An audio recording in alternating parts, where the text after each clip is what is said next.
What's going on YouTube? It's Donnie B all day, and today I'm bringing you. Oh, that was a terrible opening. Sometimes with these, I don't know if it's because the ugly eye hole is so high up. Sometimes I just get stuck. Gives me a little tricky spot when I try to open it.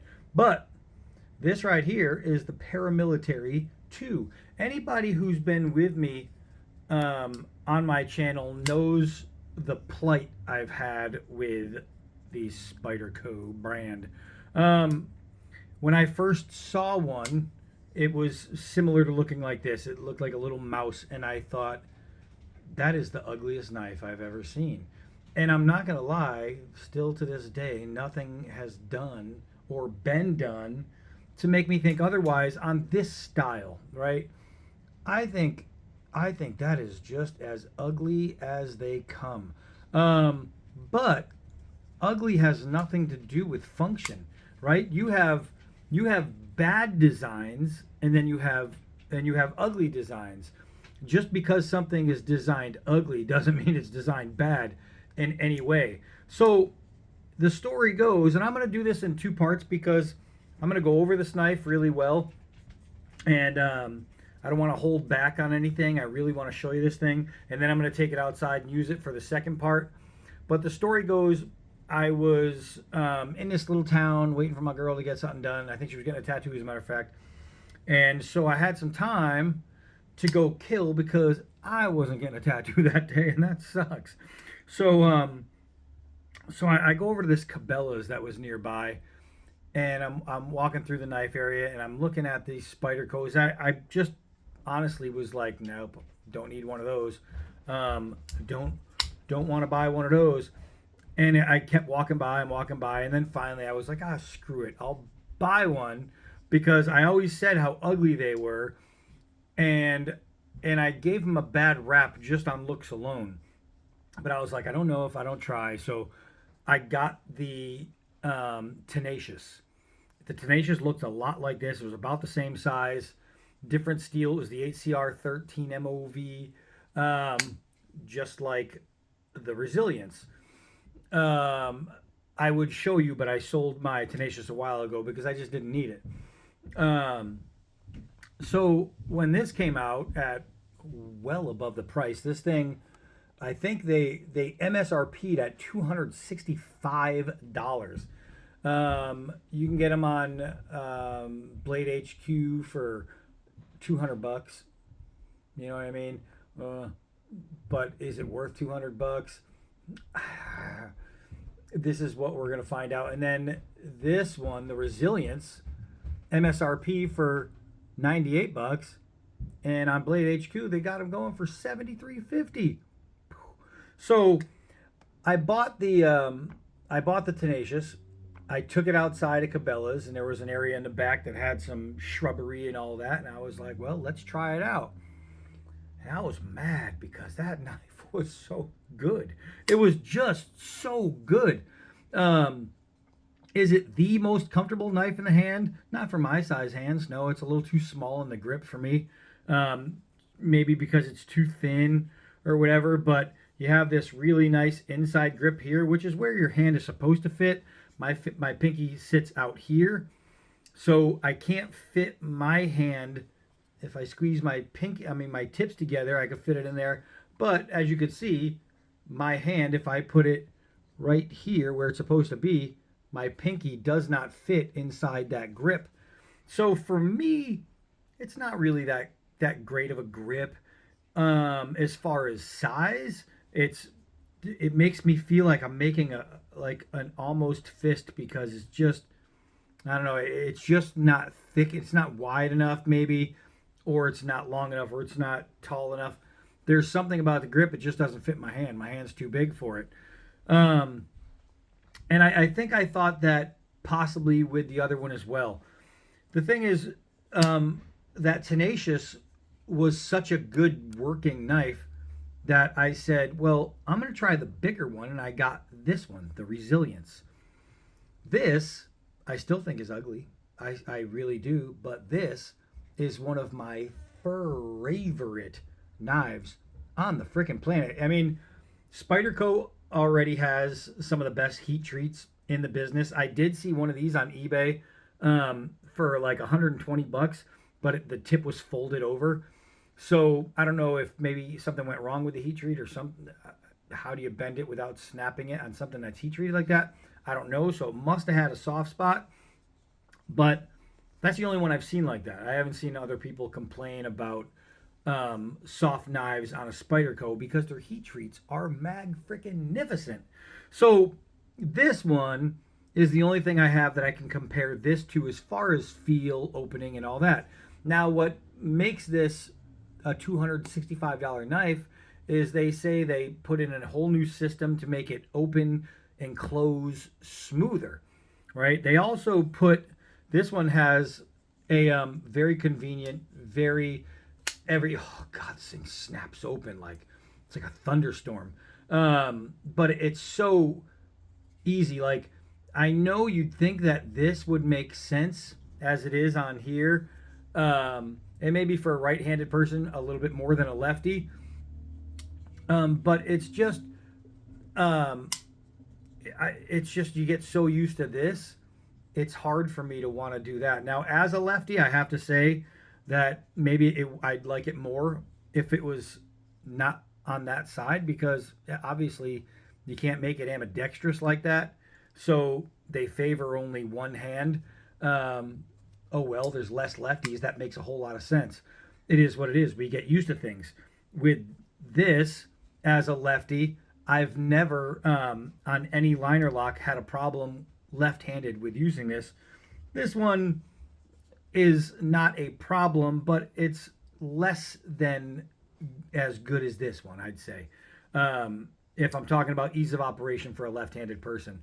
What else makes it better? This one's 8CR 13 MOV, right? This one is CPM S45VN.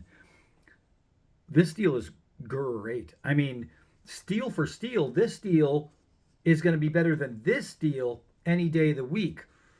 But Spyderco does such an amazing heat treat that 8CR 13 MOV on this is better than any 8CR 13 MOV on the freaking planet. That is 100% hands down solid truth.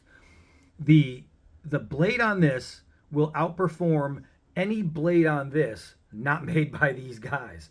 That's how well the heat treated is. It's just amazing. Now, as far as opening and closing, right-handed, this is great on top. Any smoother? This thing, beautiful. Beautiful. I mean, it's as soft. There's no skipping, no jumps, no nothing. So then this one, I always forget that it doesn't feel different. So I know they're saying, oh, we're putting all this new technology in it to make it a better opening and closing knife. And I'm not saying it's wrong. I'm not saying no, they didn't, because obviously they did something. But for me, this is old. I have used the crap out of this knife. I mean, a lot. This is one of my main carries. I freaking love it. The opening and closing is just as smooth now on this thing after being completely used. Then it's the same thing. It's just, I don't feel any difference in the opening and closing. This one, I don't know if it's because of how tall this eye hole is. This one just is so much easier to open. It really is. It's so much easier to open. So am I going to go out of completely off the board and say, wow, I like this $265 knife more than I like this $98 knife? No, I still like this one better so far. I haven't tested this one yet, but I like that one better. It feels better. It has more of a grip. It's easier to open. I prefer the liner on the inside of the frame. Everything about that, I like. The grip is bigger. When we're talking about inside grip to inside grip, check. I mean, look at the distance. I mean, the difference. That's a monstrous difference in inner grip. And inner grip is everything when you have a big hand. This makes my hand fit it so well.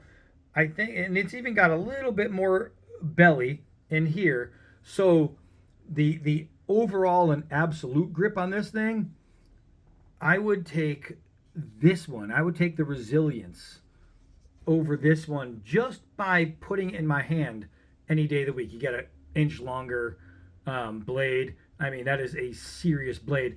And because it's less mousy, I have to say, even though I still think it's ugly, I think it's way more attractive than this thing. I mean, again, that is, first of all, it's just opinion. Some people might like the look. We have a word for those people. They wear little foam helmets. But for me, that's ugly. I didn't care that it was ugly on the Tenacious. I didn't care because it's such a good knife. Here's the one thing I'm going to say about the overall feel of this knife that I like better than that one.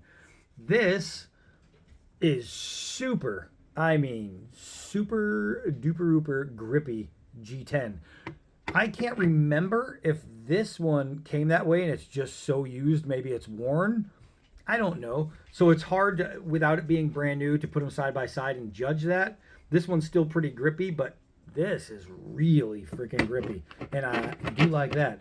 So just like on the other one, you have the ability to move around all around your pocket clip. I leave it just where it comes because it works fine anyway. Lefty or righty, I think there's too much noise about that. Oh, it has to be on this side, or it has to be. It doesn't really matter. It absolutely doesn't matter. I'm getting used to this now. I'm learning. I have to push my finger up even farther to release the blade than I do on that one, just because of the way it sits and because it is a smaller blade. It's lighter. Is it a thicker blade? No, I think they are probably exactly the same. What is that anyway? I have all the specs up here, so I'll be able to probably tell you. It is a 0.14 inches. It's probably the same. But let's get into the specs on this guy. Since we are talking about, we said it is CPM S45, still not there yet. VN, there we go. It is a clip point. The overall length is 8 1/4. The blade length is just under 3 3/4. It's 3.44. The cutting edge is an even 3 inches. The blade thickness we just mentioned is 0.14. It is a flat grind, the same as one thing Spyderco does right is they go full flat. Not one thing they do right. I mean, I still think it's top 3 heat treats in the world. But full flat, amazing. They have a satin finish, which is beautifully done. Edge plain. Now they have serrations and all that. Not a fan. I love a plain edge. So I bought a plain edge. And paid for it. Paid for this knife, all right? So this isn't some send me something knife. This is a knife I picked up because I really wanted to see if it really measures up, if there's so much of a difference that it's an extra $165 difference. So they come in different colors, different stuff, different like serrations and all that. You can get coated blades. Let's see. It is, what was I just looking at? G10. We went over that. And, the liners, the frame liners are steel. And another thing, because if I don't catch myself, I'll say it. And one thing they do right. Another thing. So this one, you can see that they are sunk in. What that does is it allows for a thinner profile, which is good in the pocket to have a really thin profile. But it does on this knife, because it's so thin here, it does take away from the grip. Where this one, you can see the difference because of those big fat steel liners, right? So that really helps in the grip. And if I had smaller hands, if I had just a large hand, I think I would feel way different about this grip. So if you have hands smaller than a 2X, don't listen to me when I talk about the grip. Just phase that part out. If you have an XL to 2XL hand, or above, you're gonna run into problems like mine as far as the grip is concerned. I do love that tackiness. Now, as far as the edge, I have never seen a Spyderco not be razor sharp. And oh shit, I just blew half of it away. Sorry, I don't try to swear in my videos. But I mean, these things are super, I mean, super razor sharp. And they stay razor sharp for a long time. As a matter of fact, I don't know. I haven't done this in a long time with this. This knife, I told you it's used. This knife is not just used, it's heavily used. I use this thing a lot. I have never sharp. Oh, hey, look at that. Oh, it's hard with my right hand. But, I have never sharpened it. Hairs are starting. Oh, there they are. Sharpen this thing ever. And it's still shaving hairs. It's still popping them off the arm. And this is HCR 13 MOV, the steel that all the knife snobs say is no good. Well, tell Spyderco that, because this thing is amazing. Literally, this is in my I will never ever get rid of it pile. I had to dig it out of, I mean, not dig it out, pull it out of one of my little cases that I have in a box just full of cases of knives I will never ever get rid of.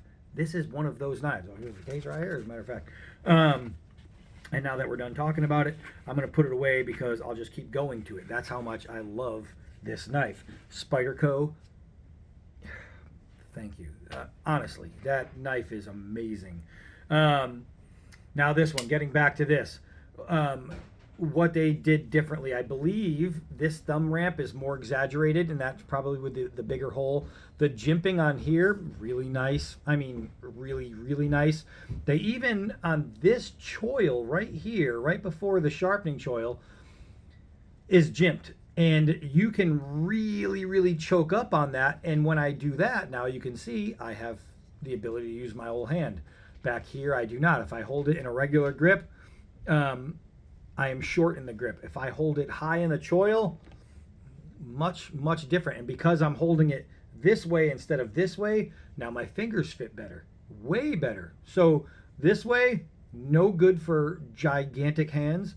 This way, it's going to be good for any hand. You're gonna be quite pleased with that. And if you're somebody who likes the look of this, man, I'll tell you what, you're going to be really happy with this knife. I mean, it's great steel. They did a really good job in here. They did a great job in here. How smooth and how together that is just really nice. The opening and closing, while I'd love to be able to say it's so much smoother, it's the same as my other one. It feels the exact same. But here's something that is different. Well, the pocket clip is beautiful, by the way. They all are. But they made a larger lanyard hole so you can use a thicker lanyard. I personally don't use a lanyard on a pocket knife. Some people do. Some people leave the lanyard hanging out of their pocket so quick they can just grab it real fast. I think if I need to be that fast, then I'm in the wrong area. Oh man, I wish I could get that one as soon as I took it out of the box. Man, that thing was so ready to go for me. This one, it's just gonna take a little practice, getting used to the difference. When you're used to a certain blade shape and a certain kind of blade, especially that's got the same opening, even though this one's a little bigger, you get used to doing things a certain way. So if I look like I'm having trouble snapping it open, don't let that be a judgment. Don't say, oh, this knife must be garbage because you can barely freaking flick it open. No, it's just a new knife. It's in a position I'm not used to, and I'm kind of D3. So don't let that fool you. This knife is and no matter what, if I say things that make it sound negative, let me tell you what I think about this knife right now. I think this knife is awesome. I really do. I think this knife is freaking awesome. S45VN is freaking amazing, and if what they can do with HCR 13 MOV, think about what they're doing to CPM S45VN. You know what I mean? So while I can't see, for myself, I can't see the price jump going from, okay, so they took the lock here, put it here. This is a little exaggerated. This is a little bigger. The steel is different. You have some sunken in liners, a frame. This is really nice. The hole is bigger. But is that $167. For me, no. No, honestly, it's not. But we haven't taken it outside yet. So we will find out more when we take it outside and we start cutting some wood and we start cutting some rope and we start cutting through some plastic netting. When we take it outside, we're going to find out a lot more information about this knife that I have right now. So while I hate tabletop reviews, well, let me tell you, this was not a review. This was just a go over. You cannot review a knife without using it. It's impossible. So to find out if this knife is really, really worth the money, if it's really, really worth the cut, we're going to need a part 2 on this video because we went 20 minutes just talking about this thing. It's cool, man. It is. It's cool. It's ugly as hell. Ugly as hell, but damn, is it a cool knife. All right, so one thing I can tell you is we're going to get some cutting done, and this thing is going to do the job. I'm telling you, the video is going to show you. I'm telling you right now it's going to do the job, but telling you and showing you is 2 completely different things. So this is part 1 of the Spyderco Para 2. Let's get ready for the second part.